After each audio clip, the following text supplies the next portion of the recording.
Good morning everyone. আশা করি সবাই ভালো আছো। আজকে যে বিষয়টি নিয়ে আমরা জানব বা আলোচনা করব সেটি হলো multiple intelligence theory given by Howard Gardner. এই হাওয়ার্ড গার্ডেনার ছিলেন professor of education at Harvard University, অর্থাৎ হার্ভার্ড ইউনিভার্সিটির এডুকেশন সাবজেক্টের একজন প্রফেসর। তিনি তার এই মাল্টিপল ইন্টেলিজেন্স থিওরিটি ডেভেলপ করেছিলেন 1983 সালে তার বিখ্যাত বই ফ্রেমস অফ মাইন্ডে। তিনি মাল্টিপল ইন্টেলিজেন্স সম্পর্কে সংজ্ঞা দিতে গিয়ে বলেছেন, intelligence consist of a multiple number of abilities which help one individuals to solve problem, create products and discover new knowledge. অর্থাৎ ইন্টেলিজেন্স হচ্ছে একগুচ্ছ বা একাধিক নাম্বারের অ্যাবিলিটি যেগুলো কী করে একজন ইন্ডিভিজুয়ালকে প্রবলেম সলভে এবং নতুন প্রোডাক্ট ক্রিয়েট করতে এবং ডিসকভার করতে নিউ নলেজের সাহায্য করে। এই যে তিনি মাল্টিপল নাম্বার অফ ইন্টেলিজেন্সের কথা বললেন, এই মাল্টিপল নাম্বার অফ ইন্টেলিজেন্স এর ধারণাটাই তিনি আর এসেছে যে স্পিয়ারম্যানের 2 ফ্যাক্টর থিওরি ছিল। ইন্টেলিজেন্স হলো জেনারেল ইন্টেলিজেন্স এবং স্পেসিফিক ইন্টেলিজেন্স, তাকেই মূলত চ্যালেঞ্জ করতে গিয়ে তিনি এই মাল্টিপল নাম্বার অফ এবিলিটির কথা উল্লেখ করেছেন। হি ডিফাইন্ড 8 টাইপ অফ ইন্টেলিজেন্স। তিনি 8 ধরনের ইন্টেলিজেন্স ডিফাইন করেছিলেন। সেই 8 ধরনের ইন্টেলিজেন্স হলো, ফার্স্ট, ল্যাঙ্গুইস্টিক ভার্বাল ইন্টেলিজেন্স। এখানে কি করা হয়? এখানে দেখা হয় একজন ব্যক্তি কতটা ভালোভাবে ইফেক্টিভলি ল্যাঙ্গুয়েজকে তুলে ধরতে পারছে বা ল্যাঙ্গুয়েজের সঙ্গে ডিল করতে পারছে। এখানে কি হয়, ল্যাঙ্গুয়েজ যে যত ভালোভাবে ল্যাঙ্গুয়েজের সঙ্গে ডিল করতে পারে বা লিখতে পারে বা বলতে পারে, তার ক্যাপাসিটি বা ল্যাঙ্গুইস্টিক ভার্বাল ইন্টেলিজেন্স তত বেশি বলেই সে ভালোভাবে ইফেক্টিভলি ডিল করতে পারে। নেক্সট যদি দেখি তাহলে দেখব logical mathematical intelligence. Logical mathematical intelligence অনুরূপভাবে এখানে যে কোনো প্রবলেমকে সলভ করবে বা অ্যানালাইজ করবে লজিক্যালি, আর এদের ম্যাথামেটিক্যাল অপারেশন বা যে কোনো বিষয়কে সায়েন্টিফিক্যালিভাবে ভাবার বা চিন্তা করার ক্ষমতা বেশি। যাদের এই ক্ষমতাগুলি বেশি থাকবে তাদের লজিক্যাল ম্যাথমেটিক্যাল ইন্টেলিজেন্সটা বেশি। Next, visual spatial intelligence. Visual spatial intelligence হলো সেই ইন্টেলিজেন্স যারা কোনো সিচুয়েশন বা কোনো বিষয় দেখে মনের মধ্যে তারা সেই বিষয়গুলি ড্র করে নিতে পারে বা চিহ্নিত করে নিতে পারে। ধরো আমাদের মিশনের কোথায় কি আছে কেউ দেখে সেটাকে ভিজুয়ালাইজ করে নিল, বা কেউ একবার দেখে বলে দিতে পারলো যে ওখানে অমুক জিনিস আছে বা সেখানে একটা গাছ আছে, এরকম বলে দিতে পারলো, আর কেউ পারছে না। এই যে ডিফারেন্স, এগুলো ডিফারেন্স হচ্ছে ভিজুয়াল স্পেশিয়াল ইন্টেলিজেন্সের জন্য। অর্থাৎ যার ভিজুয়াল স্পেশিয়াল ইন্টেলিজেন্স যত বেশি, সে তত বেশি কোনো জায়গা সম্পর্কে তার ব্রেনের মধ্যে ড্র করতে পারবে, ডিজাইন করতে পারবে। Next, bodily kinaesthetic intelligence. অর্থাৎ যে ইন্টেলিজেন্সগুলি আমাদের বডির সঙ্গে বা বডি পার্টের সঙ্গে যুক্ত, সেগুলি হলো বডিলি কাইনেস্থেটিক ইন্টেলিজেন্স। যেমন আমরা বিভিন্ন ব্যায়াম যেগুলো করে থাকি সেগুলো বডিলি কাইনেস্থেটিকের মধ্যে পড়বে, বা সাইকেল চালানো বা আরও অন্যান্য কিছু। অর্থাৎ বডিলির সঙ্গে যেগুলো যুক্ত এবং সেগুলো যারা যত ভালোভাবে করতে পারে তাদের বডিলি কাইনেস্থেটিক ইন্টেলিজেন্স তত বেশি। নেক্সট হচ্ছে মিউজিক্যাল ইন্টেলিজেন্স। মিউজিক্যাল ইন্টেলিজেন্স এটি সংযুক্ত থাকে মিউজিকের পারফরমেন্স কার কতটা ভালো, বা কম্পোজিশনকে কতটা ভালোভাবে করতে পারছে, বা কতটা ভালোভাবে কে মিউজিক্যাল পিচেস, টোন, রিদম এগুলো মনে রাখতে পারছে, কোথায় কেমন রিদম ইউজ করতে হবে বা টোন টানতে হবে, এই বিষয়গুলো সবগুলোই মিউজিক্যাল ইন্টেলিজেন্সের মধ্যে পড়বে। Next, interpersonal intelligence. Interpersonal intelligence এটি আমাদের সকলের ক্ষেত্রেই খুবই গুরুত্বপূর্ণ, কারণ হচ্ছে আমরা সমাজবদ্ধ জীব, মানুষ একে অপরের সঙ্গে ইন্টারাক্ট করেই থাকি, আর ইন্টারাকশনের জন্য ইন্টারপার্সোনাল ইন্টেলিজেন্স প্রয়োজন। ইন্টারপার্সোনাল ইন্টেলিজেন্স না থাকলে মানুষের সঙ্গে আমরা ভালোভাবে ব্যবহার করতে পারবো না, ফলে আমরা সেই সমাজ থেকে বিচ্ছিন্ন হয়ে যাব। এগুলি সবার ক্ষেত্রেই প্রয়োজন।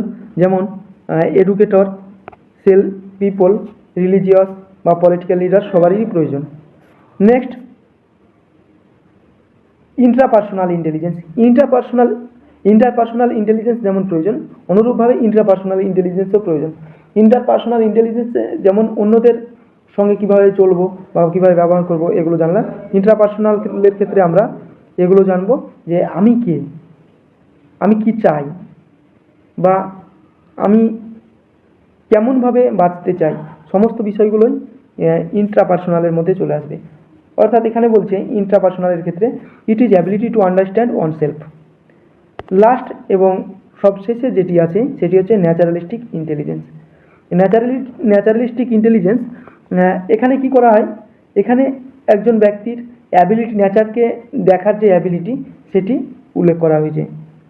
অর্থাৎ একজন ব্যক্তি এনভায়রনমেন্ট এর সঙ্গে কতটা যুক্ত বা এনভায়রনমেন্টকে কতটা ভালোভাবে তিনি পর্যবেক্ষণ করতে পারে, সমস্ত বিষয়গুলোই এই ন্যাচারালিস্টিক ইন্টেলিজেন্সের মধ্যে চলে আসে।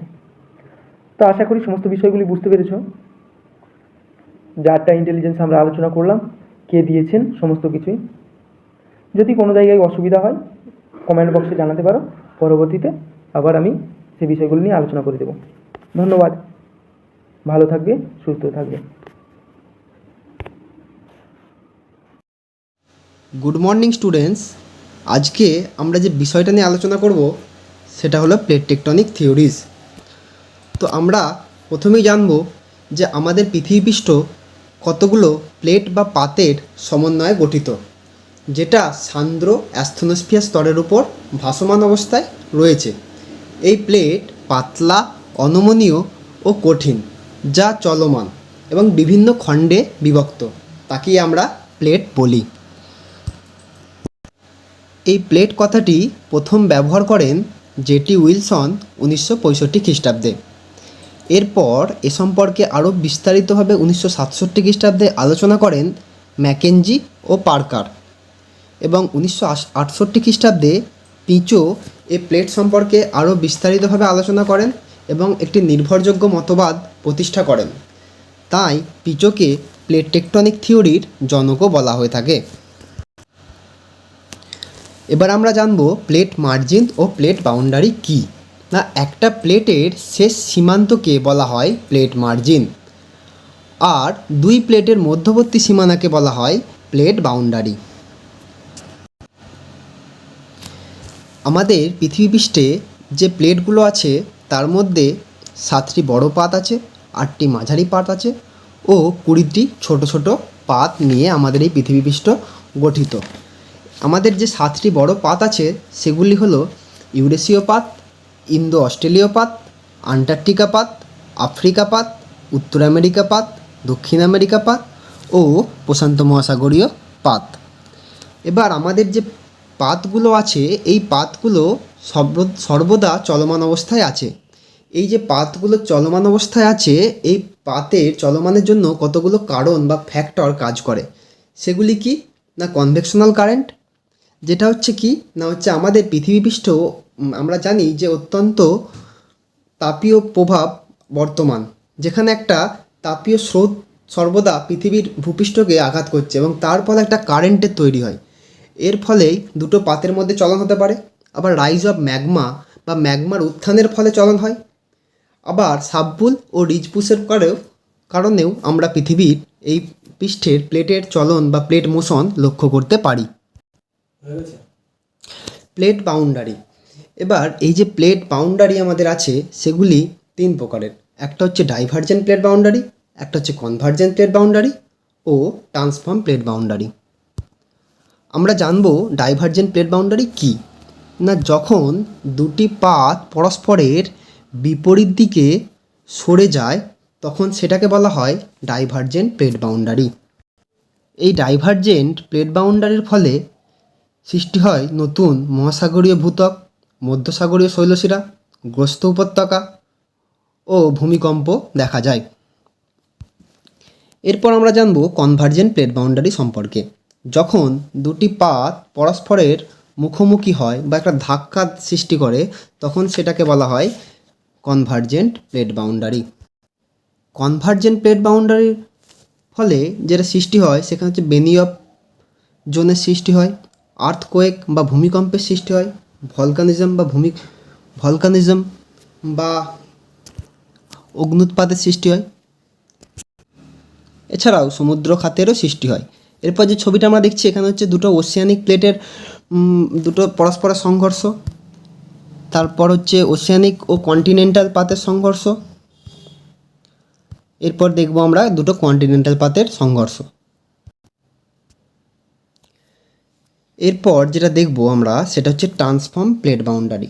ট্রান্সফর্ম প্লেট বাউন্ডারি কাকে বলে না, দুটি পাত যখন পরস্পরের মুখোমুখি সরে যায় তখন সেটাকে আমরা বলি ট্রান্সফর্ম প্লেট বাউন্ডারি। এই ট্রান্সফর্ম প্লেট বাউন্ডারির ফলে বিভিন্ন চ্যুতি সৃষ্টি হতে পারে, উপত্যকাও সৃষ্টি হয় কখনো কখনো। এর উদাহরণ হলো সান্ত অ্যান্ড্রিস চ্যুতি। এছাড়াও হটস্পটের কারণেও পাত মোশন দেখা যেতে পারে। এর হটস্পটের ফলে বিভিন্ন রকমের সমুদ্র শৈলশিলার উত্থানও ঘটে। আমরা দেখব এখানে দেখতে পাচ্ছি যে লাল লাল ছোট ছোট ডট, এগুলো হচ্ছে আগ্নেয়গিরির উদাহরণ, বিভিন্ন জায়গায় অবস্থিত। সেখানে লক্ষ্য করলে দেখা যাবে সমস্ত প্রকার আগ্নেয়গিরি প্লেট বাউন্ডারিকে কেন্দ্র করে গড়ে উঠেছে। এখান থেকে আমরা বলতে পারি যে আগ্নেয়গিরি বা ভলকানিজমের সঙ্গে প্লেট টেকটনিক থিওরির একটা খুব সুন্দর রিলেশনশিপ আছে। Thank you. প্রাচীন ভারতের ইতিহাস যখন আমরা পড়ি তখন একাধিক সাম্রাজ্যের কথা আমরা জেনে থাকি। প্রাচীন ভারতের ইতিহাস পড়তে গেলেই যে সাম্রাজ্যের কথা আমাদের প্রথম মনে আসে তা হলো মৌর্য সাম্রাজ্য। আজকের এই ভিডিওতে আমরা দেখব প্রাচীন ভারতের ইতিহাসে মৌর্যরা কিভাবে ভারতব্যাপী তাদের প্রথম সাম্রাজ্য বিস্তৃত করেছিল। মৌর্য সাম্রাজ্য ভারতবর্ষের ঠিক কতটা জায়গা জুড়ে বিস্তৃত ছিল তা জানতে গেলে আমাদের মানচিত্রকে ভালোভাবে বিবেচনা করতে হবে। এই মানচিত্রে আমরা দেখতে পাচ্ছি ব্রাউন কালারে ভারতবর্ষের এক বিস্তীর্ণ অংশকে লিপিবদ্ধ করা হয়েছে। তো এই মানচিত্র অনুযায়ী আমরা যদি লক্ষ্য করি, মৌর্য সাম্রাজ্যের সীমানা ভারতের উত্তর পশ্চিমে আফগানিস্তান থেকে শুরু করে বর্তমান বাংলাদেশ এবং দক্ষিণ দিকে ভারতের তামিলনাড়ু, কেরল বাদে এক বিস্তৃত অঞ্চলের ওপর প্রসারিত ছিল। তো এই রাজ্যের রাজধানী আমরা যদি মানচিত্রে লক্ষ্য করি তবে তা পাটলিপুত্রকে দেখাচ্ছে। মৌর্য সাম্রাজ্যের ভৌগোলিক বিস্তৃতি সম্পর্কে অবহিত হওয়ার পর এখন আমরা মৌর্যদের উত্থান সম্পর্কিত কিছু প্রশ্নের উত্তর খোঁজার চেষ্টা করব। আমরা যদি দেখি, মৌর্য সাম্রাজ্যের উত্থান হয়েছিল বিশেষত গাঙ্গীয় সমভূমি অঞ্চল। এছাড়া মৌর্যদের রাজধানী ছিল পাটলিপুত্র। আবার মৌর্যদের যদি আমরা বংশের ইতিহাস খুঁজতে যাই তবে একাধিক তথ্যসূত্র একাধিক তথ্য প্রদান করে থাকে। যেমন বৌদ্ধ সোর্স অনুযায়ী মৌর্যরা ছিল শাক্য বংশের লোক। বিশেষত মৌর্যর সম্রাট চন্দ্রগুপ্তের পিতা একজন ময়ূর পোষকের পুত্র ছিলেন। অন্যদিকে ব্রাহ্মণ তথ্যসূত্র অনুযায়ী চন্দ্রগুপ্ত মৌর্য জন্মগতভাবে একজন শূদ্র মাতার সন্তান ছিলেন। মৌর্য বংশের বংশ পরিচয় জানার পর এখন আমরা মৌর্য বংশের কয়েকজন বিশেষ উল্লেখযোগ্য রাজার সম্পর্কে জানব। মৌর্য বংশের প্রতিষ্ঠাতা হিসেবে চন্দ্রগুপ্ত মৌর্যের নাম সুবিদিত হয়ে রয়েছে। তিনি 321 খ্রিস্টপূর্বাব্দ থেকে শুরু করে 298 খ্রিস্টপূর্বাব্দ পর্যন্ত মৌর্য সাম্রাজ্য শাসন করেছিলেন। অতঃপর তিনি রিটায়ারমেন্ট নিয়ে তার পুত্র বিন্দুসারকে সাম্রাজ্যের উত্তরাধিকারী মনোনীত করেন। উত্তরাধিকারী হিসেবে বিন্দুসার যথেষ্ট যোগ্যতার পরিচয় দিয়েছিলেন। তিনি 298 থেকে 273 খ্রিস্টপূর্বাব্দ পর্যন্ত মৌর্য সাম্রাজ্য শাসন করেছিলেন। অতঃপর অশোক মৌর্য সাম্রাজ্যের শাসন পদে অধিষ্ঠিত হন। শাসক হিসেবে অশোকের নাম প্রাচীন ভারত থেকে শুরু করে গোটা পৃথিবীর ইতিহাসে এক স্মরণীয় অধ্যায় হয়ে রয়েছে। যদি আমরা দেখি যে মৌর্য সম্রাট অশোক 273 খ্রিস্টপূর্বাব্দ থেকে 232 খ্রিস্টপূর্বাব্দ পর্যন্ত মৌর্য সাম্রাজ্য শাসন করেছিলেন। তার এই শাসনকাল মৌর্য সাম্রাজ্যের ইতিহাসে এক স্বর্ণময় অধ্যায় হিসেবে বিবেচিত হয়ে থাকে। মৌর্য সাম্রাজ্যের প্রথম শাসক হিসেবে চন্দ্রগুপ্ত মৌর্যের নাম আমরা সকলেই জেনে থাকি। তো প্রশ্ন হলো যে চন্দ্রগুপ্ত মৌর্য হঠাৎ করে 321 খ্রিস্টপূর্বাব্দে কেন এবং কিভাবে উত্তর ভারতের রাজনীতিতে আবির্ভূত হয়েছিলেন। আমরা যদি উত্তর ভারতের রাজনীতিতে দেখি, এই সময় একদিকে মগধে নন্দবংশের অত্যাচার, অন্যদিকে উত্তর পশ্চিম ভারতে আলেকজান্ডারের নেতৃত্বে গ্রিক আক্রমণ সাধারণ মানুষের জীবনকে দুর্বিষহ করেছিল। সাধারণ মানুষের মুক্তিদাতা হিসেবে চন্দ্রগুপ্তের উত্থান কৌটিল্যের নেতৃত্বে এক অবিস্মরণীয় ঘটনা হিসেবে ভারতের ইতিহাসে বিবেচিত হয়ে রয়েছে। 321 খ্রিস্টপূর্বাব্দে ধননন্দকে পরাজিত করে মগধ সিংহাসনে চন্দ্রগুপ্ত মৌর্য বসেছিলেন। অতঃপর 303 খ্রিস্টপূর্বাব্দে গ্রিক সম্রাট সেলুকাস নিকাটরকে পরাস্ত করে চন্দ্রগুপ্ত মৌর্য গ্রিকদের যেমন গৌরবকে খণ্ডিত করেছিলেন, ঠিক তেমনভাবেই মৌর্যদের গৌরবকে এক উন্নতির শিখরে পৌঁছে দিয়েছিলেন। একইভাবে আমরা মেগাস্থেনিসের ইন্ডিকাকে যদি ভালোভাবে লক্ষ্য করি, আমরা জানতে পারি যে 303 খ্রিস্টপূর্বাব্দের যে ট্রিটি সেলুকাসের সঙ্গে চন্দ্রগুপ্তের হয়েছিল, সেই ট্রিটির মাধ্যমে গ্রিকদের সাথে চন্দ্রগুপ্ত মৌর্যের বৈবাহিক সম্পর্ক স্থাপিত হয়েছিল। অতঃপর চন্দ্রগুপ্ত মৌর্য 298 খ্রিস্টপূর্বাব্দে রাজনৈতিক জীবন থেকে অবসর নিয়ে দক্ষিণ ভারতে তার জৈন গুরু ভদ্রবাহুর সাথে চলে যান শ্রাবণ বেলগোলায়। সেখানে স্লো স্টারভেশনের মাধ্যমে তিনি তার জীবনের শেষ দিনগুলি অতিবাহিত করেছিলেন। চন্দ্রগুপ্ত মৌর্যের রাজনৈতিক জীবনের অবসান, অন্যদিকে বিন্দুসারের উত্থান এক গুরুত্বপূর্ণ ঘটনা। 298 খ্রিস্টাব্দে চন্দ্রগুপ্ত যখন দক্ষিণ ভারত চলে যান, তখন পুত্র বিন্দুসারকে মৌর্য সাম্রাজ্যের উত্তরাধিকারী মনোনীত করেন। সিংহাসনে বসেই বিন্দুসার অত্যন্ত দক্ষতার সাথে মৌর্য সাম্রাজ্যের প্রশাসনকে সামলেছিলেন। বৌদ্ধ ঐতিহাসিক তারানাথের বর্ণনা অনুযায়ী বিন্দুসার 16টি রাজ্য জয় করেছিলেন, যা 2 সমুদ্রকে নিয়ে বিস্তৃত ছিল। বিন্দুসার তার বড় পুত্র সুসীম বা সুমনকে তক্ষশিলার এবং অশোককে উজ্জয়িনীর শাসক হিসেবে নিযুক্ত করেছিলেন। ঐতিহাসিক প্লিনি এবং টলেমি ফিলাডেলফাস অনুযায়ী ডায়োনিসাস তার দরবারে এসেছিলেন। He was an believer of Ajibic sect. Divyavadana অনুযায়ী অশোক তক্ষশিলার প্রদেশপাল ছিলেন। যেহেতু মৌর্য সাম্রাজ্যের প্রশাসনের ব্যবস্থার সাথে অশোক জড়িত ছিলেন, সেহেতু মৌর্য সাম্রাজ্যের খুঁটিনাটি সম্পর্কে খুব ভালোভাবেই তিনি জানতেন। তাই 273 খ্রিস্টপূর্বাব্দে বিন্দুসারের মৃত্যুর পর যখন মৌর্য সাম্রাজ্যের উত্তরাধিকার দ্বন্দ্ব শুরু হয়, তখন অশোক সহজেই মৌর্য সাম্রাজ্যের শাসন ব্যবস্থাকে নিজের কারায়ত্ত করতে পেরেছিলেন এবং রাজনৈতিক পদে নিজেকে অধিষ্ঠিত করতে পেরেছিলেন। বৌদ্ধ গ্রন্থ অনুযায়ী অশোককে আমরা কামাশোক, চণ্ডাশোক, ধর্মাশোক প্রভৃতি একাধিক শব্দে জেনে থাকি। আসলে এই 3টি নাম তার নাম না, এই 3টি নাম ব্যক্তিত্বের পরিবর্তনকে ইন্ডিকেট করে। আমরা জানি সম্রাট অশোক কলিঙ্গকে জয় করার জন্য এক ভয়ঙ্কর যুদ্ধ লড়েছিলেন। এই যুদ্ধে বহু মানুষের প্রাণ গিয়েছিল। ভব্রু ইনস্ক্রিপশনের বর্ণনা অনুযায়ী অশোক এই যুদ্ধের 2 বছর পর, অর্থাৎ যুদ্ধ ঘটেছিল 261 খ্রিস্টপূর্বাব্দে এবং অশোক 259 খ্রিস্টপূর্বাব্দে মৌর্য শাসক হিসেবে প্রথম বৌদ্ধ ধর্মের অনুরাগী হন। বৌদ্ধ শাসক হিসেবে তিনি একাধিক গুরুত্বপূর্ণ ভূমিকা নিয়েছিলেন। তার মধ্যে তার ধর্মের নিধান এবং বিধান মৌর্য সাম্রাজ্য তথা পৃথিবীর ধর্ম ইতিহাসে এক অত্যন্ত গুরুত্বপূর্ণ ঘটনা হিসেবে বিবেচিত হয়ে আছে। ধর্মের পালন ও বিধানের মধ্যে দিয়ে মৌর্য সম্রাট অশোকের জীবনের শেষ দিনগুলি অতিবাহিত হয়। অতঃপর 232 খ্রিস্টপূর্বাব্দের সেই সন্ধিক্ষণে মৌর্য সম্রাট অশোকের মৃত্যু ঘটে। তার মৃত্যুর পর মৌর্য সাম্রাজ্যের সিংহাসনে কে বসবে তাই নিয়ে শুরু হয় উত্তরাধিকার দ্বন্দ্ব। তাই আমরা দেখি মৌর্য সম্রাট অশোকের মৃত্যুর আগামী 50 বছরের মধ্যে মৌর্য সাম্রাজ্যের অবক্ষয় ঘটেছিল। আমরা এই স্লাইডের মাধ্যমে দেখতে পাচ্ছি চন্দ্রগুপ্ত মৌর্যের পরবর্তী সময় থেকে শুরু করে বিন্দুসার, অশোক এবং তার পরবর্তী সময় দশরথ, সম্প্রীতি এবং শেষ সম্রাট বৃহদ্রথকে। অতএব প্রশ্ন হলো যে কিভাবে মৌর্য সাম্রাজ্যের পতন ঘটেছিল। 187 থেকে 84 খ্রিস্টপূর্বাব্দ প্রায় 3 বছর রাজত্ব করেছিলেন শেষ সম্রাট বৃহদ্রথ। তার অমাত্য পুষ্যমিত্র শুঙ্গ তাকে হত্যা করে মৌর্য সাম্রাজ্যের ইতিহাসকে শেষ করেছিলেন এবং উত্থান ঘটিয়েছিলেন নতুন শুঙ্গ বংশের।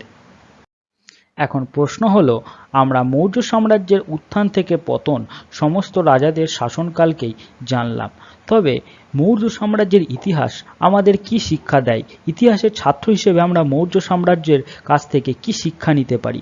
আমরা একটা শিক্ষায় নিতে পারি, তা হলো যে কালের নিয়মে সবারই পতন হয়, উত্থান হয়। মৌর্য সাম্রাজ্যের ক্ষেত্রেও তার ব্যতিক্রম হয়নি। তাই সম্রাট অশোক, যা মৌর্য সাম্রাজ্যের যিনি শেষ সম্রাট ছিলেন, তার মৃত্যুর 50 বছরের মধ্যেই মৌর্য সাম্রাজ্য তাসের ঘরের মতো ভেঙে পড়েছিল এবং 185 খ্রিস্টপূর্বাব্দে বৃহদ্রথ শেষ সম্রাট হিসেবে সিংহাসনে বসেছিলেন এবং পুষ্যমিত্র শুঙ্গ তার পতন ঘটিয়েছিলেন।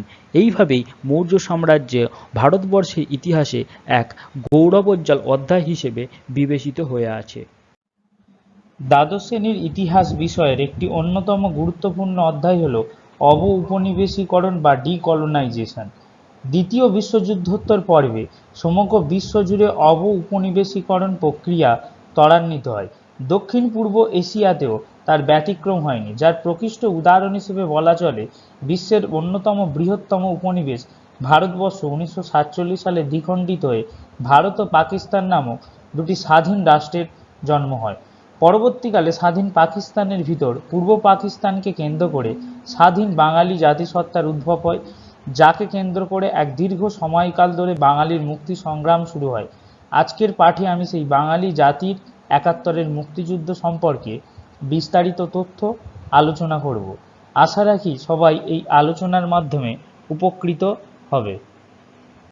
সাম্প্রদায়িক সংঘর্ষের পরিপ্রেক্ষিতে ব্রিটিশ সরকার মুসলিম লীগের পৃথক রাষ্ট্রের দাবি মেনে নিয়ে ভারতকে দ্বিখণ্ডিত করে। ভারতের স্বাধীনতা আইনের মাধ্যমে 1947 সালের 15ই আগস্ট ভারত এবং 14ই আগস্ট মধ্যরাতে বেলুচিস্তান, উত্তর পশ্চিম সীমান্ত প্রদেশ, সিন্ধু, পশ্চিম পাঞ্জাব, পূর্ববঙ্গ এবং আসামের শ্রীহট্ট জেলার কিছু অংশ নিয়ে পাকিস্তান নামক পৃথক রাষ্ট্রের জন্ম হয়। কিন্তু স্বাধীনতা লাভের 3 থেকে 4 বছরের মধ্যেই পশ্চিম পাকিস্তানের বিরুদ্ধে পূর্ব পাকিস্তানের বাঙালিরা বিভিন্ন কারণে ক্ষুব্ধ হয়ে ওঠে। শুরু হয় পশ্চিম পাকিস্তান বিরোধী মুক্তিযুদ্ধ। বাঙালি জাতির এই মুক্তি সংগ্রামের প্রেক্ষাপটে বহুবিধ কারণ গুরুত্বপূর্ণ ছিল। প্রথমত, অর্থনৈতিক শোষণ। দ্বি-জাতি তত্ত্বের ভিত্তিতে পূর্ব পাকিস্তানের সংখ্যাগরিষ্ঠ মুসলিম জনগণ পাকিস্তানের অন্তর্ভুক্ত হলেও স্বাধীনতা লাভের পর থেকেই তারা নানা রকম অর্থনৈতিক শোষণ ও বঞ্চনার শিকার হয়। জাতীয় আয়ের সিংহভাগ পশ্চিম পাকিস্তানের জন্য বরাদ্দ হতে থাকে। পূর্ব পাকিস্তানে শিল্পায়নের প্রসার না ঘটিয়ে সেখানকার কৃষিজ ও প্রাকৃতিক সম্পদের সাহায্যে পশ্চিম পাকিস্তানে শিল্পের প্রসার ঘটানো হয়। দ্বিতীয়ত, রাজনৈতিক বঞ্চনা। দেশের যাবতীয় রাজনৈতিক ব্যবস্থার কেন্দ্রবিন্দু ছিল পশ্চিম পাকিস্তান। পূর্ব পাকিস্তানের কোনো নেতা পাকিস্তানের প্রধানমন্ত্রী হলেও তাকে যে কোনো অজুহাতে পদচ্যুত করা হতো। খাজা নাজিমুদ্দিন, মোহাম্মদ আলী বগুড়া, হোসেন শহীদ সোহরাওয়ার্দী প্রমুখকে এভাবেই পদচ্যুত করা হয়। তৃতীয়ত, বাঙালি জাতিসত্তা। পূর্ব পাকিস্তানে বাঙালি জাতিসত্তা পশ্চিম পাকিস্তানের থেকে সম্পূর্ণরূপে পৃথক ছিল। ঐতিহাসিক রফিউদ্দিন আহমেদ বলেছেন, পূর্ববঙ্গে ধর্মীয় দিক থেকে ইসলামীয় সত্তা বিরাজ করলেও জাতিগত দিক থেকে এখানে বাঙালি জাতিসত্তা অধিক গুরুত্ব পেত। চতুর্থত, মাতৃভাষার লড়াই। স্বাধীনতার পর সমগ্র পাকিস্তানের রাষ্ট্রভাষা কী হবে তা নিয়ে তীব্র বিতর্ক শুরু হয়। শেষ পর্যন্ত উর্দুকে রাষ্ট্রভাষা ঘোষণা করলে তীব্র প্রতিবাদ শুরু হয়। পূর্ববঙ্গের প্রধানমন্ত্রী খাজা নাজিমুদ্দিন বলেন, সংস্কৃত ভাষা থেকে সৃষ্ট বাংলা ভাষা হলো হিন্দুদের ভাষা, মুসলিমদের নয়। অপরপক্ষে মোহাম্মদ আলী জিন্নাহও ঘোষণা করেন, যারা উর্দুকে রাষ্ট্রভাষার বিরোধিতা করবে তারা পাকিস্তানের শত্রু। পঞ্চমত, 1952 ভাষা আন্দোলন। 1952 ভাষা আন্দোলন মুক্তিযুদ্ধের ভিত আরও শক্ত করে। বাংলা ভাষাকে রাষ্ট্রভাষা করার দাবিতে বাঙালি জাতি আন্দোলন শুরু করে, ইতিহাসে যা ভাষা আন্দোলন নামে খ্যাত। ষষ্ঠত, আওয়ামী লীগের ভূমিকা। 1954 সালে আওয়ামী লীগ কয়েকটি ক্ষুদ্র দলের সাথে মিলিত হয়ে যুক্ত ফ্রন্ট গঠন করে। এরা সাধারণ নির্বাচনে জয়লাভ করলেও পশ্চিম পাকিস্তানের পাক সরকার তাদের ক্ষমতাচ্যুত করে, কেন্দ্রীয় নিয়ন্ত্রণ ব্যবস্থা স্থাপন করে। মুজিবুর রহমান সহ বেশ কিছু নেতাকে আগরতলা ষড়যন্ত্র মামলায় গ্রেপ্তার করা হয়। সপ্তমত, সাধারণ নির্বাচন। 1970-এর ডিসেম্বরে সমগ্র পাকিস্তানের সাধারণ নির্বাচনে শেখ মুজিবুরের নেতৃত্বে আওয়ামী লীগ সংখ্যাগরিষ্ঠ আসনে জয়লাভ করে। ফলত জাতীয় পরিষদে সংখ্যাগরিষ্ঠতা পাওয়া আওয়ামী লীগের নেতৃত্বে নতুন সংবিধান রচনার সম্ভাবনা দেখা দেয়। কিন্তু পাক রাষ্ট্রপতি ইয়াহিয়া খান জাতীয় পরিষদের অধিবেশন স্থগিত করলে পূর্ব পাকিস্তানে অগ্নিগর্ভ হয়ে ওঠে এবং মুক্তিযুদ্ধ চরম পর্যায়ে পৌঁছায়। 1971-এর মুক্তিযুদ্ধের অন্যতম প্রধান কারণ ছিল 1952 ভাষা আন্দোলন। সংখ্যাগরিষ্ঠ বাঙালি জাতির উপর জোর করে উর্দু ভাষা চাপিয়ে দিলে পরিস্থিতি অগ্নিগর্ভ হয়ে ওঠে। 1952-র 21শে ফেব্রুয়ারি ঢাকা বিশ্ববিদ্যালয়ের ছাত্ররা 144 ধারা ভেঙে প্রতিবাদ করলে পুলিশের গুলিতে বহু ছাত্র মারা যায়। ইতিহাসে মাতৃভাষা আন্দোলনের এই দিনটিকে স্মরণে রেখে বর্তমানে 21শে ফেব্রুয়ারি দিনটিকে আন্তর্জাতিক মাতৃভাষা দিবস হিসেবে পালন করা হয়ে থাকে। 1951 সালে পাকিস্তানের অঞ্চলভিত্তিক কথ্য ভাষার শতাংশের হার নিম্নে প্রদর্শিত করা হলো। এই পরিসংখ্যানে দেখা যাচ্ছে পূর্ব পাকিস্তানের 98.16% মানুষ বাংলায় কথা বলত এবং সমগ্র পাকিস্তানে 56.40% মানুষ বাংলায় কথা বলত। অপরদিকে 1951 খ্রিস্টাব্দের আদমশুমারি অনুযায়ী সমগ্র পাকিস্তানের 7.2% মানুষ এবং পূর্ব পাকিস্তানে 0.63% মানুষ উর্দুভাষী ছিল। 1971-এর মুক্তিযুদ্ধ পর্বে দ্বিতীয় বিশ্বযুদ্ধোত্তর কালে বিশ্বের সর্ববৃহৎ গণহত্যা সংঘটিত হয়েছিল পূর্ব পাকিস্তানে বা অধুনা বাংলাদেশে। এ সময় পাকিস্তানের সেনাবাহিনী দ্বারা 10 থেকে 30 লক্ষ মানুষ নিহত হন এবং 4 লক্ষ বাঙালি নারী গণধর্ষিতা হন। ইতিহাসে এটি বাংলাদেশের মুক্তিযুদ্ধের গণহত্যা নামে পরিচিত। 1971-এর গণহত্যার কিছু দুর্লভ চিত্র এখানে প্রদর্শিত করা হলো। মুক্তিযুদ্ধ পর্বে বেশ কিছু স্লোগান বাঙালি মুক্তিযোদ্ধাদের উদ্বুদ্ধ করেছিল। সেগুলির কয়েকটি হলো: তোমার আমার ঠিকানা পদ্মা মেঘনা যমুনা, তুমি কে আমি কে, বাঙালি বাঙালি, বীর বাঙালি অস্ত্র ধরো, বাংলাদেশ স্বাধীন করো, তোমার নেতা আমার নেতা শেখ মুজিব শেখ, বীর বাঙালি লাঠি ধরো, বাংলাদেশ স্বাধীন করো। স্বাধীন বাংলাদেশ গঠনে ভারতের ভূমিকা ছিল সদর্থক। তৎকালীন ভারতীয় প্রধানমন্ত্রী শ্রীমতী ইন্দিরা গান্ধীর সরকার ও ভারতীয় সেনাবাহিনী সক্রিয়ভাবে পূর্ববঙ্গের মানুষদের পাশে দাঁড়ায় এবং ভারতীয় সেনা বাঙালি মুক্তিযোদ্ধাদের সামরিক সহায়তা প্রদান করে। 1971-এর মাঝামাঝি সময়ে ভারতীয় সেনা সরাসরি পূর্ব পাকিস্তানের বিষয়ে হস্তক্ষেপ করে, কিন্তু আমেরিকা ও চীন এই পর্বে পাকিস্তানকে সমর্থন ও সহায়তা করলে পরিস্থিতি আরও জটিল হয়। কিন্তু সোভিয়েত ইউনিয়ন এই সময় ভারতকে সমর্থন করে পূর্ববঙ্গের মানুষদের পাশে দাঁড়ায়। অবশেষে 3রা ডিসেম্বর পূর্ব পাকিস্তানে সামরিক অভিযান চালিয়ে ভারতীয় সেনা 90,000 পাক সেনাকে বন্দী করে। শেষ পর্যন্ত ঢাকার রেসকোর্স ময়দানে 16ই ডিসেম্বর পাক সেনাপ্রধান কে নিয়াজি 93,000 সৈন্যসহ ভারতীয় সেনাপ্রধান জগজিৎ সিং অরোরার কাছে আনুষ্ঠানিকভাবে আত্মসমর্পণ করে দলিলে স্বাক্ষর করেন।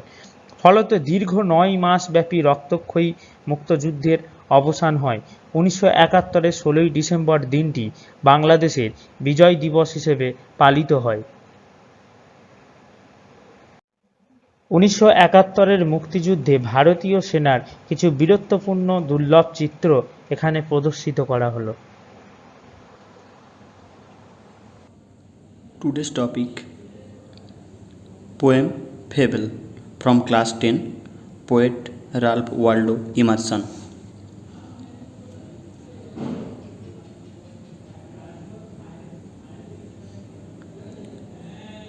About the poet Ralph Waldo Emerson.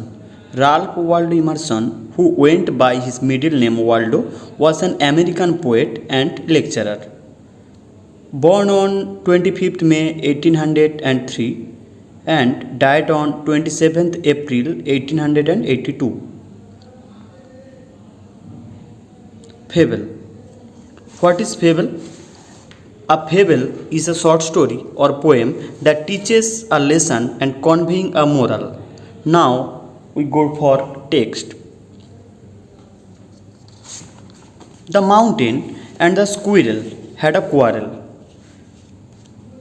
একদা একটা পর্বত এবং কাঠবিড়ালির মধ্যে ঝগড়া লেগে গেল and the former call the latter. প্রথমজন দ্বিতীয়জনকে বলল লিটিল প্রিক, ক্ষুধে দাম্ভিক। বান রিপ্লাইড, কাঠবিড়ালি উত্তর দিল, you are doubtless very big, নিঃসন্দেহে তুমি অনেক বড়। But all sorts of things and weather must be taken in together, কিন্তু সমস্ত ছোট ছোট জিনিসপত্র এবং ওয়েদার আবহাওয়াকে একসাথে নিতে হয়। To make up a year, একটা বছর করার জন্য। অ্যান্ড আ স্পিয়ার অর্থাৎ গ্লোব মানে এই জগৎ তৈরি করার জন্য। And I think it no disgrace, আমি মনে করি এটা কোনো লজ্জার নয়। টু অকুপাই মাই প্লেস, আমার এই জায়গাটা দখল করে রাখা। If I am not so large as you, আমি যদি তোমার মতো এত বড় না হই। You are not so small as I, তুমিও কিন্তু আমার মতো এত ছোট নয়। And not half so spry, এবং আমার মতো অর্ধেক প্রাণবন্তও তুমি নয়। I will not deny you make a very pretty squirrel track, আমি এটা অস্বীকার করতে পারি না যে তুমি কাঠবিড়ালিদের জন্য খুব সুন্দর একটা রাস্তা তৈরি করেছো। ট্যালেন্টস প্রতিভা, talents differ, all is well and wisely put, প্রতিভার তফাৎ হয় ভালো এবং বুদ্ধিমত্তার সাথে। If I cannot carry forest on my back, যদি আমি আমার পিঠে একটা জঙ্গল বহন করতে না পারি। Neither can you crack a nut, কিন্তু তুমি একটা বাদাম ভাঙতে পারবে না। নাও সাম ওয়ার্ডস নোটস। প্রিক অর্থাৎ দাম্ভিক, one who put on an appearance of being morally correct. Bun squirrel, sphere globe বা জগৎ। স্প্রাই লাইভলি বা প্রাণবন্ত। ট্র্যাক পথ বা রাস্তা। ক্রাক টু ব্রেক অর্থাৎ ভাঙতে।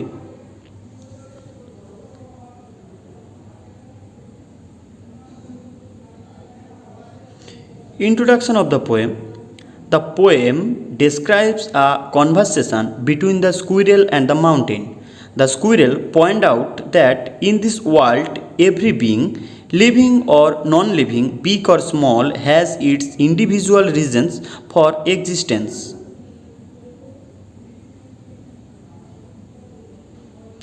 Summary of the poem. In this poem, a mountain and a squirrel have a quarrel. The mountain called the squirrel a little prick. The squirrel replied that the mountain is no doubt very big. However, size is not all important. Many other qualities have to be taken into consideration to make a judgment about someone. The squirrel said he did not think that occupying a small place in comparison to the huge area occupied by the mountain was insulting. If the squirrel is not as big as the mountain is also not as small as the squirrel. Moreover, the mountain is not as elegant as the squirrel. Though it can create a beautiful track for the squirrel, different things have different qualities. The mountain can carry a forest on its back, but it cannot break a nut as easily as a squirrel does.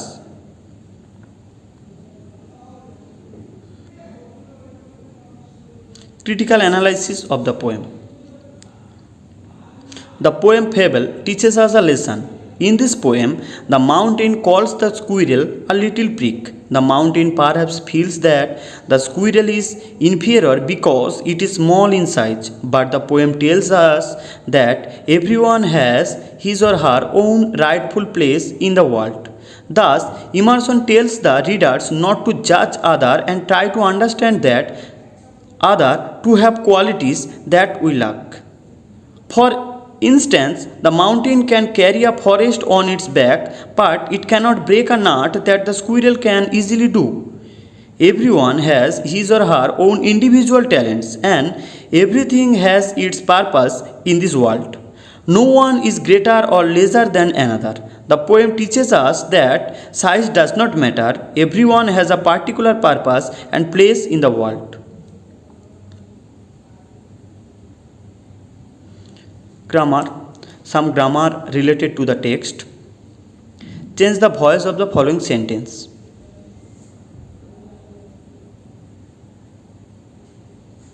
The second one is replace the underlined words with suitable phrasal verb from the list given below.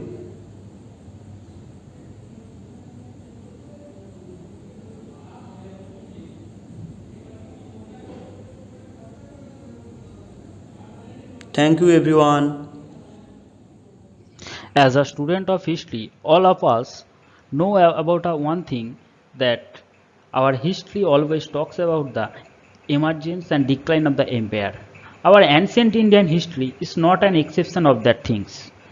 Whenever we studied our ancient Indian history, we also know that our ancient Indian history's first empire was the Magadhan Empire. In this video, we will learn how the emergence of the Magadhas was happened in the ancient period, mainly in the 6th century BCE to 2nd century BCE. Before going to the main content, we will look at this map. If we look at this map, we also know that Magadha's empire was vast, and it was started from the northwest Afghanistan to eastern part of Bangladesh to south. It was ranged from some parts of Tamil Nadu, Kerala to North India's Ganges plain. Now we will look which are the factors that are led to the emergence of the Magadhas. If we look at this slide, we will know that some factors like leadership, military, efficient administration, economics, social and religious factors, these are very much important and led to the emergence of the Magadha's empire. Now we will look all these factors one by one. The first thing is the leadership skill. From its very ancient period, Magadha had so many able leadership like Haryanka dynasty's Bimbisar, Ajatsatru, Udayan, Shishunak dynasty's Shishunak, Kalashak, Nanda dynasty's Mahapadmananda, Mauryan dynasty's Chandragupta Maurya, Bindusar, Ashok. All of them are very much efficient in their work. They are able to make their kingdom a very much strong powerhouse in the North Indian politics by their able leadership skill. The kings who are very much prominent in the emergence of the Magadhas, we will look some pictures of them. In this slide we can see the pictures of Ajatsatru, Chandragupta Maurya and Ashoka. All of them are efficient in their work. Now we will look at the second factor, that is military factor. Whenever we talk about the military factor, we have to keep this thing in mind, that is geographical advantage. Its capital Rajagriha, which was surrounded by mountain. Its another capital Pataliputra, which was surrounded by rivers. This kind of natural defense helped them to protect their territory against the force of enemy. Another thing, that is using of local resource for military technology, using of mineral resource for making weapon, using of local forest resource like wood, elephant. Advanced technology, Magadha developed new kind of military weapon like Rathamushal, Mahashila Kantaka. These things are very much important for development of Magadha's military advancement.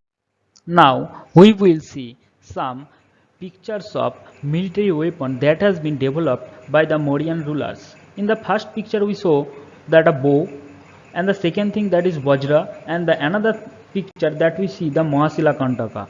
If we look at the history, that Magadha's ruler used Mahashila Kantaka, which was a deciding factor for the emergence of Magadha. Its ruler Ajatsatru using it or developing it against the war of Biji and Malla. Now we will look at the third factor, that is administration. From Buddha's age, Magadhan ruler developed efficient administration. They developed proper tax collection system which mark an organized administration. Ajatasattu and Bimbisar, on the other way, organize administration through separation of power, like they differentiate the relationship between civil law, criminal law. They differentiate between the existence of Bibitadhaksa and Rajukas.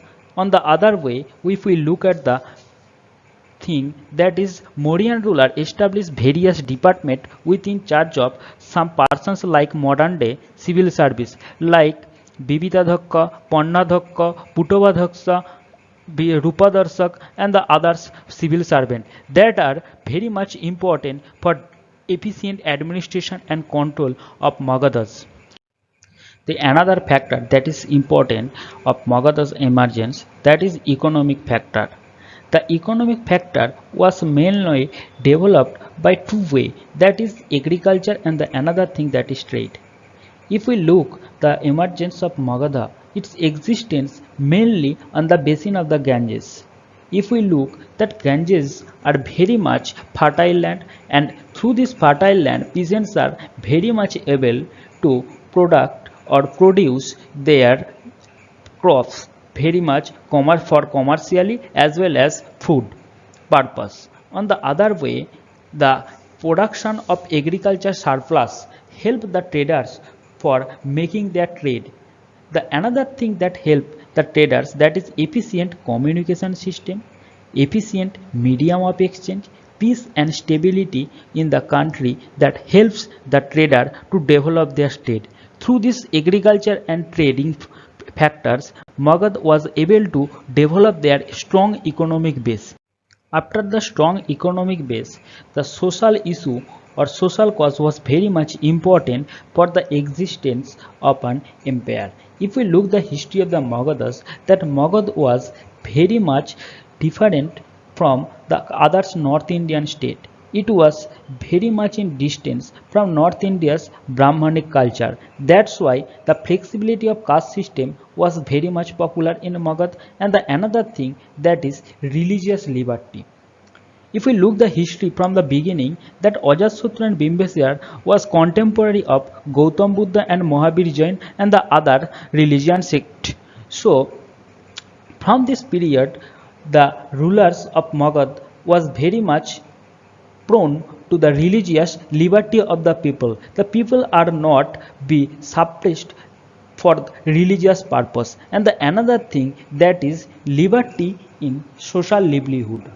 Because of its differentiation from North India's Brahmanic culture, the peoples have the independence to choose their liberty or choose their livelihood through their own way. They don't have any kind of caste rigidity. So all these factors are very much important for the emergence of the Magadhas. Now we will look all these factors that help the Magadha to build up a strong empire. Now in this video it was done. Now we will look the another portion of Magadhan history in the another video. Thank you very much for staying with me. Welcome, আমি সৌভিক বিশ্বাস। আজকে আমরা একটা নতুন topic নিয়ে আলোচনা করব, সেটি হচ্ছে শিলা। শিলা কাকে বলে, শিলাকে কয়টি ভাগে ভাগ করা যায় ও কি কি, এবং তাদের সম্পর্কে আমরা বিস্তারিত জানব আজকে। শিলা হলো পৃথিবীর ওপরে একটি শক্ত আবরণ। শিলা আসলে প্রকৃতিতে প্রাপ্ত এক বা একাধিক খনিজের সংমিশ্রণ। প্রকৃতিতে বিভিন্ন রকমের শিলা দেখতে পাওয়া যায়। এদের সৃষ্টি আর বৈশিষ্ট্যের উপর ভিত্তি করে শিলাকে প্রধানত তিনটি ভাগে ভাগ করা যায়: 1 আগ্নেয় শিলা, 2 পাললিক শিলা, 3 রূপান্তরিত শিলা। এই তিন প্রকার শিলার মধ্যে সবার প্রথমে যে শিলা সৃষ্টি হয় তার নাম হলো আগ্নেয় শিলা। পৃথিবী সৃষ্টির সময় উত্তপ্ত তরল অবস্থা থেকে ধীরে ধীরে তাপ বিকিরণ করে ভূত্বকের মধ্যে ও ওপরে প্রথমে যে কঠিন শিলা সৃষ্টি হয় তাকেই বলা হয় আগ্নেয় শিলা। এই শিলা সবার প্রথমে সৃষ্টি হওয়ায় একে প্রাথমিক শিলাও বলা হয়ে থাকে। উদাহরণ ব্যাসাল্ট, গ্রানাইট ইত্যাদি। উৎপত্তি অনুসারে আগ্নেয় শিলাকে প্রধানত দুটি ভাগে ভাগ করা যায়, এক নিঃসারী আগ্নেয় শিলা, দুই উদ্বেদী আগ্নেয় শিলা। নিঃসারী আগ্নেয় শিলা ভূ অভ্যন্তরের অত্যাধিক চাপে উত্তপ্ত গলিত ম্যাগমা ভূত্বকের কোনো দুর্বল ফাটলের মধ্য দিয়ে ভূপৃষ্ঠে এসে শীতল ও কঠিন হয়ে যে আগ্নেয় শিলার সৃষ্টি হয় তাকেই বলা হয় নিঃসারী আগ্নেয় শিলা। উদাহরণ ব্যাসাল্ট। উদ্বেদী আগ্নেয় শিলা ভূ অভ্যন্তরের গলিত ম্যাগমা ভূত্বকের দুর্বল ফাটল বা ছিদ্রের মাধ্যমে ভূপৃষ্ঠে পৌঁছাতে না পেরে ভূ অভ্যন্তরেই ধীরে ধীরে শীতল ও কঠিন হয়ে যে শিলার সৃষ্টি হয় তাকেই বলা হয় উদ্বেদী আগ্নেয় শিলা, যেমন গ্রানাইট। পাললিক শিলা আগ্নেয় শিলা বহুদিন ধরে বিভিন্ন প্রাকৃতিক ক্ষয়কারী শক্তি যেমন নদী, হিমবাহ, বায়ু, সমুদ্র তরঙ্গ ইত্যাদির প্রভাবে ক্ষয়প্রাপ্ত হয়ে পরিবাহিত হয়ে সমুদ্র কিংবা নদীর তলদেশে সঞ্চিত হতে থাকে।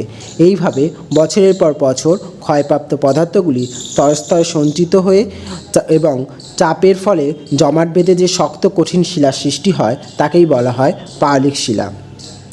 এই শিলার মধ্যে বালি এবং কাদার ভাগ সবচেয়ে বেশি থাকে। পলি জমাট বেঁধে এই শিলা সৃষ্টি হওয়ায় এর আরেক নাম পাললিক শিলা। উদাহরণ চুনাপাথর, বেলে পাথর, কাদা পাথর ইত্যাদি। এইখানে একটি পাললিক শিলা গঠিত ভূমিরূপকে দেখানো হয়েছে। এখানে পাললিক শিলার মধ্যে বিভিন্ন বৈশিষ্ট্য লক্ষ্য করা যায়, যেমন এই শিলার মধ্যে স্তরায়ন লক্ষ্য করা যায়, এই শিলায় খনিজের উপস্থিতি লক্ষ্য করা যায় এবং এই শিলার প্রধান একটি বৈশিষ্ট্য হলো এখানে জীবাশ্ম লক্ষ্য করা যায়। স্তরে স্তরে জমাট বেঁধে পাললিক শিলা সৃষ্টি হবার সময় কখনো কখনো সামুদ্রিক উদ্ভিদ বা প্রাণী তার মধ্যে চাপা পড়ে যায়। পরে পাললিক শিলার মধ্যে ওই উদ্ভিদ বা প্রাণীর দেহের প্রস্তুরীভূত হলে তাদের দেহাবশেষের ছাপ থেকে যায়, একেই বলা হয় জীবাশ্ম। রূপান্তরিত শিলা আগ্নেয় শিলা এবং পাললিক শিলা ভূ অভ্যন্তরের প্রচণ্ড তাপ, চাপ ও রাসায়নিক বিক্রিয়ার মাধ্যমে দীর্ঘ সময় ধরে তার পুরনো ভৌত ও রাসায়নিক ধর্ম সম্পূর্ণ হারিয়ে নতুন ধর্মবিশিষ্ট একটি শিলার সৃষ্টি হয়, একেই রূপান্তরিত শিলা বলা হয়। উদাহরণ হিসেবে বলা যায় গ্রানাইট শিলা থেকে নিস, চুনাপাথর থেকে মার্বেল এবং পিট কয়লা থেকে গ্রাফাইট। আজকে আমরা এইটুকুই জানলাম। পরবর্তী ক্লাসে আমরা জানব শিলার চক্র কীভাবে সংগঠিত হয়। Thank you.